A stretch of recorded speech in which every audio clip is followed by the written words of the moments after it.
What's up, VC? What's up, vinyl community? It's Dan hanging out with you for Dan's Vinyl Channel.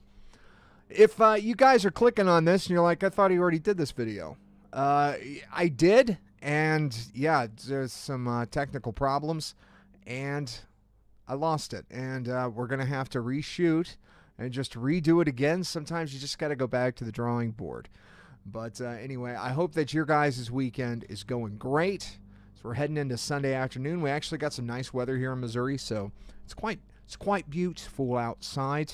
And so we're gonna talk about some records, some awesome VCLT that I got, and yeah, do some adjustments. So anyway, you guys, you check out the shirt, the Overlook Hotel. You guys know what that is? That's The Shining, right? You know, I got my old Shining red rum coffee mug. Guys, Dr. Sleep drops this week. You know, I'm not just a vinyl or music fan. I'm also a fan of film, and The Shining, that's like my movie, guys. So I'm very excited to see Ewan McGregor playing Dan Torrance. It should be quite an interesting film. I hope that it's half as good as the Kubrick masterpiece. Anyway, so let's get on with some VCLT, guys. This is modern. This is some recent modern.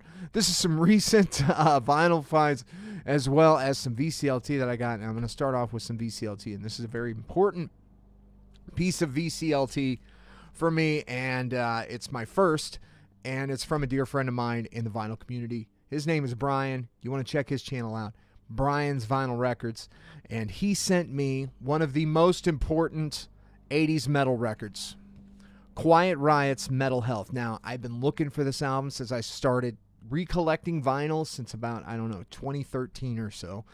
I've been back in the vinyl biz, or the vinyl game, or whatever you want to call it, and I've been looking for a decent copy of this. Now, I end up finding their second album, which looks very similar to this. However, that's not it. This is the one I've been wanting, and I could just never find it in decent shape. Sorry about that glare on this one. There's still got the shrink wrap on it, and check it out. You know, guys, I love a good hype sticker. And as you can see, this includes the hits Come On, Feel the Noise, Bang Your Head, Metal Health, and Slick Black Cadillac. All three great songs on a great metal album. You guys, this was a game changer. In the video that accidentally got deleted, Corey from Just Add Vinyl was talking about how important this album was, and it was indeed quite important record, especially to guys like around my age. I want to say this was like second, third grade. This album came out, and wow, just a complete game changer. Kevin Dubrow, the lead singer, dude right here of Quiet Riot, and of course we got Rudy Zarzo up here. He ended up playing bass for, yeah, I want to make sure that's Rudy. Yeah, that's Rudy. You know, they all kind of look alike back then. Well, at least him and this guy. So, yeah, he ended up playing bass, notably for Ozzy Osbourne. And I want to say he was involved with someone else, and it's just escaping me right now. Anyway, Quiet Riot's Metal Health. Thank you so much, Brian. This is just a gorgeous, minty copy of this record, and it sounds so good. One of the cooler things about this record is the appearance of a T1000, a little early, on this Pasha label. As you can see, the blue dude there, kind of reminiscent of the T1000 from Terminator movie. And what a cool label. I think this is the only one that I have of this, so of the Pasha label. So I want to just throw a big thanks to Brian over at Brian's Vinyl Records for sending me out that awesome piece of VCLT, man. You know, it's so cool. One of the best things about the vinyl community has just been the friendships that I've made, and it's amazing. You know, now Brian, we text back and forth too. It's not just like somebody that you just comment on his videos. You know, we kind of shoot each other some memes and pictures and fun stuff anyway. So anyway, yeah, just thank you so much, Brian, and check out his channel if you don't know. Brian's Vinyl Records. He's got some good stuff on there. It's a good channel. Good guy. So now we're going to talk about some vinyl finds that I have found that are still in that rock and metal category. And this is one that I found recently, And I had been looking for a copy of this in good shape, and it's been hard to find. But you just keep persisting and being stubborn. I just wasn't. I found plenty of good copies of this. I just wasn't going to overspend for it. But I ended up getting Van Halen 1984 for $7. 7 bones for an amazing record. Yeah, I'll take that. This is great, man. It's Van Halen, and this is Van Halen at the top of their game, probably. Well, at least their popularity. Everybody had known Jump, Hot for Teacher. The videos that were coming out from Van Halen at that time. You remember that Hot for Teacher videos, just amazing. This is a very cool record, and it was in great shape. And for 7 bones, man, I couldn't turn it down, couldn't pass it up. So yeah, this comes with the original insert with this, pretty awesome mosaic picture of the band there, and then, just to be different and Van Halen being futuristic and all. You do the little upside down flip over, and look at that font, guys. That looks like something like out of War Games or something, doesn't it? It's the future. And it's funny, a friend of mine, Shannon Messenberg, I grew up with, and he would put on, the song, the opening song, the 1984, and it's kind of like the synthy. It kind of sounds like a horror sci-fi thing. He would put that on and do a homemade haunted house in his bedroom and like freak everybody out. So we would all go through his little haunted house and see the horrors that he had displayed. One time he was laying on the floor and he had like those arrows through his head. And it's just ridiculous stuff. Good times always to be had when you listen to some Van Halen 1984. This cover always reminded me of Black Sabbath's Heaven and Hell as well, where it's got the 4 lady angels taking a smoke break, and just the look on this cherub's face, you just gotta love it. Just an excellent record and a lot of fun to listen to there. 1984 by Van Halen. I almost said David Lee Roth. He's very big personality, man. Very strong personality on that guy. Hilarious stuff. Love David Lee Roth. I like Sammy too, man. I don't think Sammy gets enough love. Sammy, that dude can wail. Anyway, keeping in the tradition, this is a reissue that just came out. It's a 30th anniversary of this record, Skid Row, and their self-titled album that came out in 1989. So Friday Music did the re-release, the reissue, the limited edition deal of this 30th anniversary, and I gotta tell you guys, I was a little disappointed. And not disappointed in the sound. The sound sounds fine. I'm more disappointed in the fact that there was just nothing commemorating this album. This was a huge album. I was, Corey over at Just Add Vinyl, he was talking about, this was like pushed really hard. And the hits on this thing were, I Remember You was huge, and that was being played all throughout my high school years. I Remember You was always a slow dance staple, and still, everybody knows that song. And for this not to get just like, the respectful treatment that I think it needed, which maybe like, commemorative, just a sticker or something, just telling us something. This came just in like a sleeve. That's it. And there is one caveat that this thing has that the others don't, and that's this translucent red vinyl, which is cool, which I'm not complaining about. But you'd think that they put just a little more into it. I think they did a pretty faithful reproduction of the artwork and everything. It looks fine. It's just kind of, I don't know. They could have done a better job. Friday Music's done some great stuff. They did Queensryche's Empire album. If you ever get a chance to pick that one up, I tell you what, that is a fantastic sounding album. It's done on two LPs, and it's awesome. It's got a beautiful gatefold. They did a much better job on that than they did on Skid Row. I just wish Skid Row would have got the treatment that it deserves. I think it's a lot more important album. And Skid Row kind of skated in between sleaze and hair metal. So, they were kind of in between that. And they always felt like they could go heavier. And there's songs on that record like Piece of Me, And is it called? Midnight Tornado? I don't know. Gosh, guys. Always having to double check myself in all of these. Is that the name of it? Yeah, Midnight Tornado. You know, it's some heavier stuff is on this. So they were like always like kind of just sitting on the edge, you know. And I just think that they needed a little better 30th anniversary. I mean, 30 years since that album came out. That's crazy, man. I'm just getting so old, guys. All right, so now we're going to go back to 95, 94, 95, I want to say. This was recently, I was talking with a buddy of mine, Josh Lococo. We were talking about Weezer, and we were talking about how awesome this album is. And I started going through the track list in my head, and I'm like, man, this album is amazing. From like, you know, In the Garage, My Name is Jonas, you know, just every song on here. The Sweater Song, Say It Ain't So, Holiday. I mean, you are talking just every track on this album is phenomenal. And this isn't the Mo-Fi. This is the direct metal mastering that I've seen a lot of people complain about on all the reviews. But I got to tell you guys, either they fixed it or I don't know what I'm doing, because this thing sounds fine to me. I know I've had some records in the past that have sounded terrible. Reissues that are just awful. This sounds really, really good. It's Weezer. It's a classic. This is a classic alternative record from the 90s. I mean, this is a must. It's you know, Rivers Cuomo, man. What are you going to say? The dude he's a genius. And, you know, speaking of Van Halen, I just showed some Van Halen. Have you guys seen the Van Weezer? You guys checked that video out yet of the song Into the Game?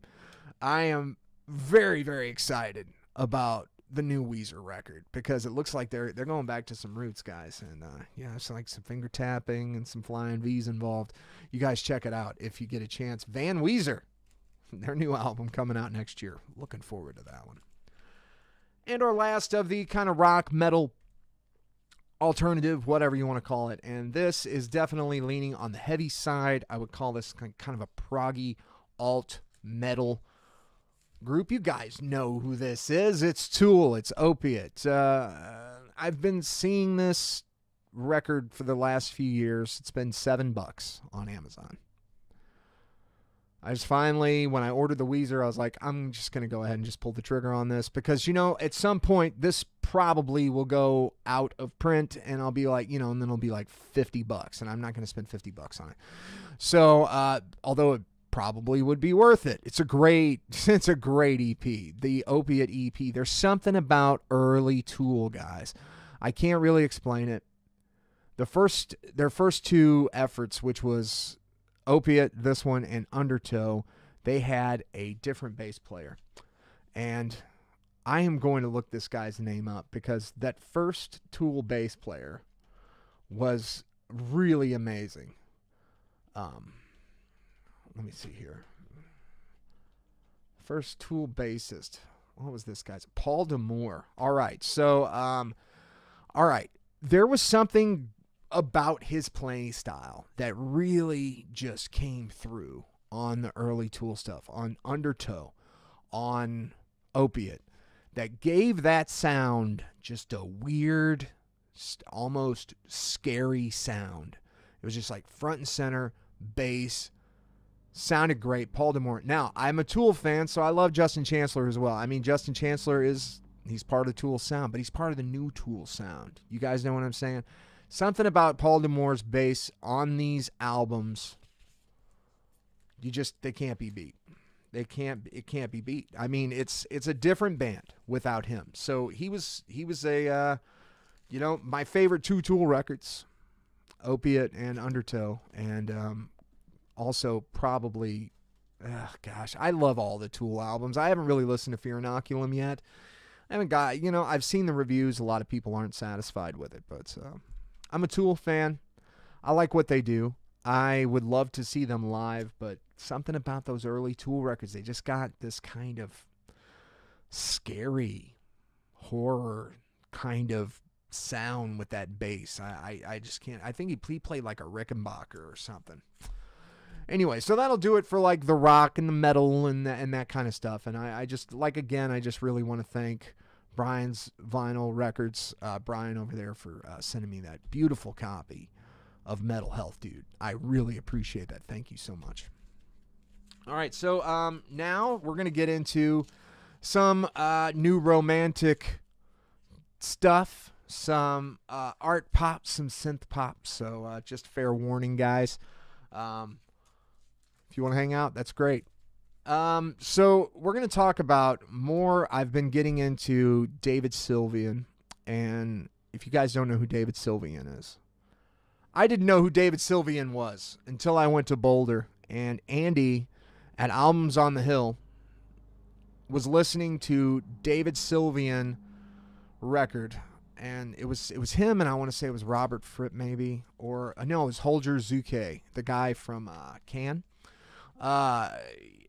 He was is that right? Holger Zuke came from Cannes. He was around one of those groups. Anyway, there was an album that he was playing in there, and he's like, "Yeah, this is David Sylvian." I'm like, "This is really nice." It was just kind of some ambient stuff. I had no idea. He's like, "Yeah, he was in Japan." Well, I don't know who Japan is. So later, like the next day, we were in Denver. We went to Denver, and I ran into a Japan record, and I was like, "Okay, this is Providence. I'm gonna pick this record up," and it ended up just kind of changing. It's one of those albums. It's like I don't know. It's like when you hear it, you're like, oh, it's, I know maybe you guys have gotten hit like that by music before, but Japan definitely did that. David Sylvian definitely did that. And I got Japan's 1979 album, Quiet Life. This is on the Areola label. And as you could see, these guys were doing the new romantic thing. Like, these guys were amongst the first to do it. This is Mick Karn. He's the bass player of Japan. He passed, sadly, I want to say about 7-8 years ago. Japan was, they were a glam band that broke up in 1980. Well, they changed to like kind of a synth pop band. You want to get the look at the gatefold there. They changed to kind of a synth pop album. This was their first kind of foray into the synth pop type stuff. They did do a single called Life in Tokyo that came out in 1978 or 79 that was kind of disco synth. And this album kind of graduated them into the synth. And then you get further on with Gentlemen Take Polaroids being their next album that came out in 80 or 81. And then Tin Drum. And they disbanded, and they got back together in the late 80s, early 90s on the name Rain Tree Crow. Anyway, I didn't intend to like give you a history lesson of Japan, just to say that if you guys see this record out and about, it's definitely worth picking up. Got this off of Discogs at a really good price, but it was one of those where it's like, yeah, the cover's beat up, but the media, the LP itself is in near mint condition. No, not near mint. No, VG, solid VG, but definitely not near mint. But at the price I got it for, which was like under $10, I'm not gonna complain. I'm just not gonna. I'm one of those guys. I'm not gonna leave like a negative review. I'll just take it up with the person unless they totally screw me over or something. The price. How can I really complain?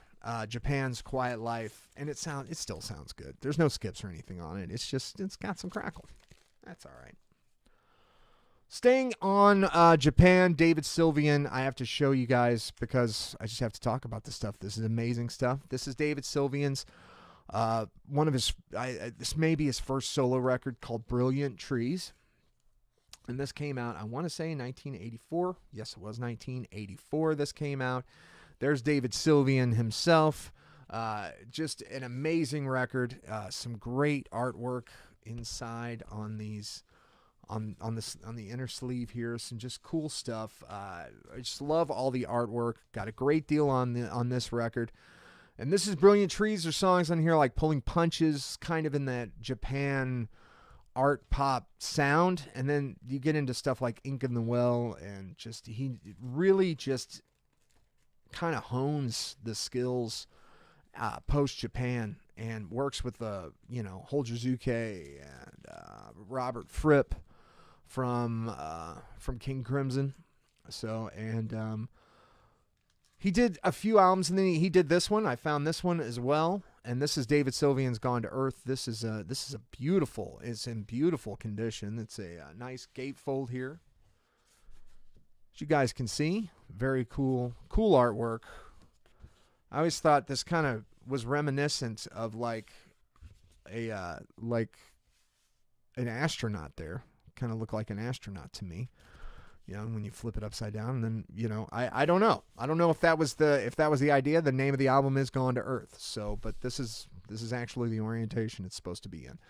So this album is an interesting one because the first LP is more along the lines of art pop. You've got kind of a moderate beat throughout the first record, and it's kind of just pulses, and it's very good. It's very well produced. It's a very beautiful sounding record. This came out in 1987, and it doesn't sound like it sounds like it came out in the 90s or even beyond.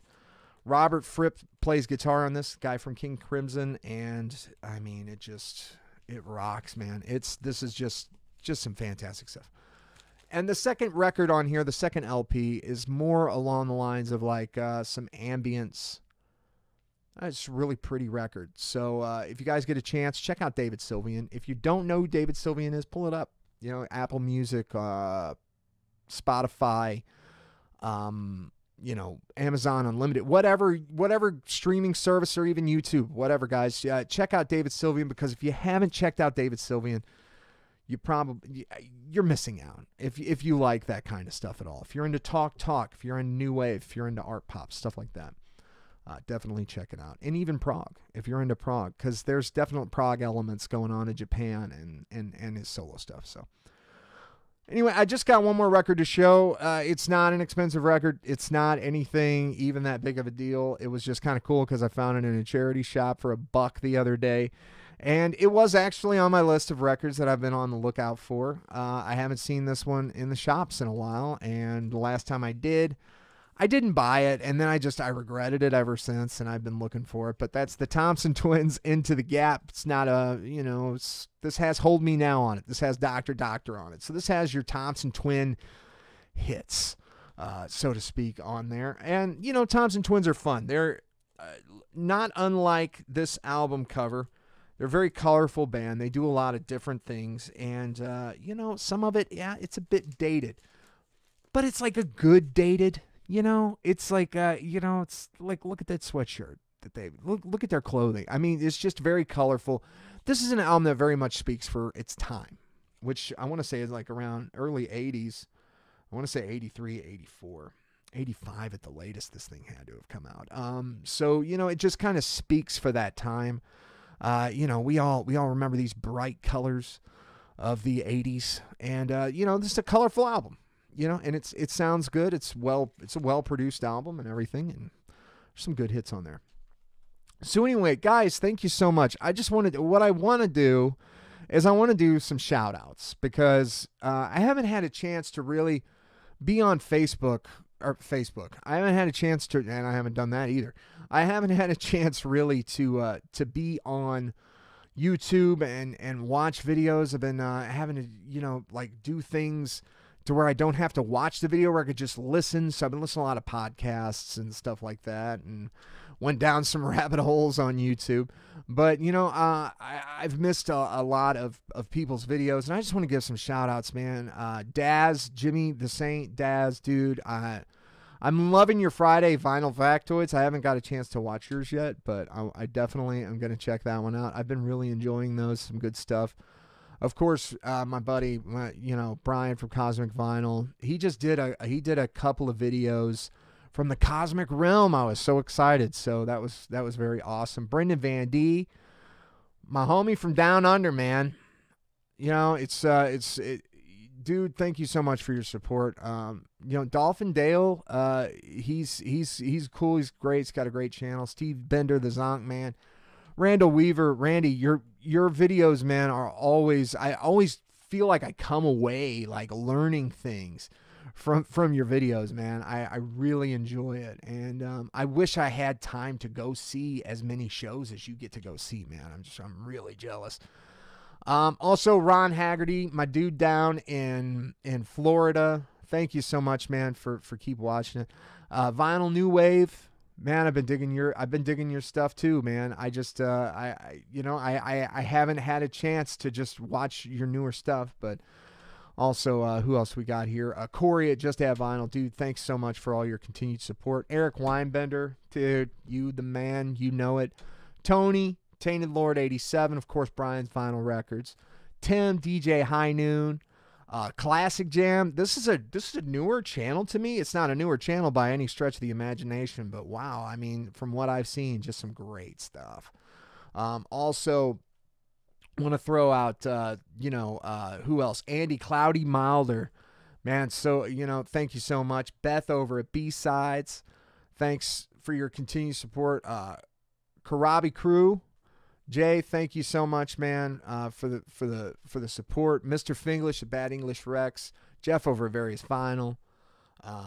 Sack Blabbeth. Yeah, man. Thank you so much. David Newton. Gosh, man, I've been seeing that you've been like uploading some stuff where you're playing. I really want to get a chance to watch some videos, and my life is starting to slow down just a tad. So hopefully I will be back on and be able to have the time. I work in education. This has been the craziest time of year for me because I'm a junior and a senior class sponsor. So we just had our big homecoming football and volleyball, and that's just taken so much of my time. And then I've been helping with student council and just some other stuff. It's just been absolutely insane. So hopefully things start to kind of, things for me around the holidays start slowing down a little bit. So I'm really looking forward to that. Anyway, you guys take it easy, all right? Have a great rest of your weekend. Be excellent to each other. Keep digging them records, because if you don't dig them, I'm going to come dig them. I'm going to find all the stuff, guys. I'm telling you. I'm coming for you. Anyway, you guys take it easy. Peace out. Have a great rest of your weekend. Bye.